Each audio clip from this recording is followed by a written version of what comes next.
Hi, I'm Dr. KathyNewTemplate, and I teach innovation and entrepreneurship here at Hult. And I research failure. Why failure? It's the opposite side of success.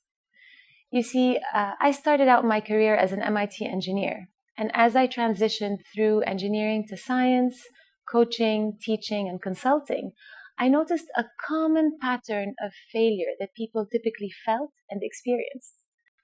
You see, a lot of research has been done on how and why people succeed, but how and why people fail, not so much.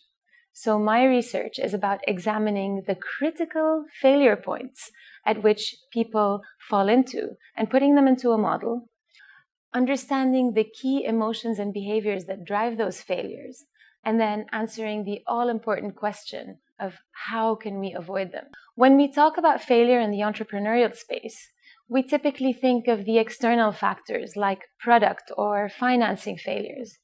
What we often disregard are the internal factors, the failures of mindset, like the anguish of handing over the reins to a CEO, a professional CEO. More generally speaking, an organization's failure will often reflect the mindset failure of its leadership.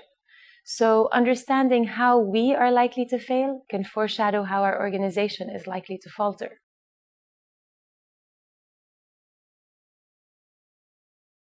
Many leaders today take a strength-based approach. They focus on finding and leveraging their strengths and not looking at their weaknesses.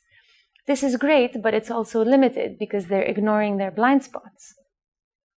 Looking at it from my engineer's perspective, it's as if I'm trying to fix an airplane and I'm focusing on the engine that is working great and completely ignoring the wings that are broken. No matter how powerful my engine is, my airplane is never going to fly.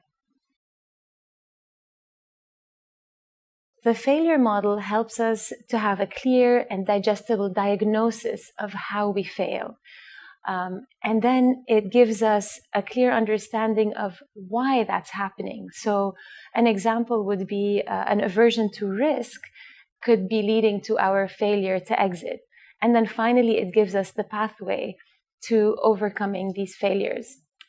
As painful as it is to talk about our own failures of mindset, it's absolutely essential because on every path, on every step we take towards success, there is that potential for failure.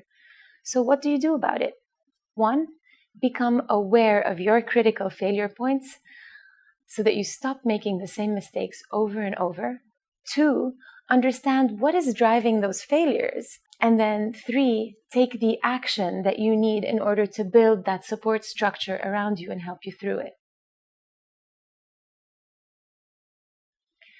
Our global students here at Hult are graduating into a world where they're going to be leading organizations, building businesses, and shaking up an already fast-paced and ever-changing environment. With their ability to face, understand, and then manage failure, they're already ahead of the curve. So not only are they building a really powerful engine, but they're also making sure that the wings and every other part of their airplane is ready for flight.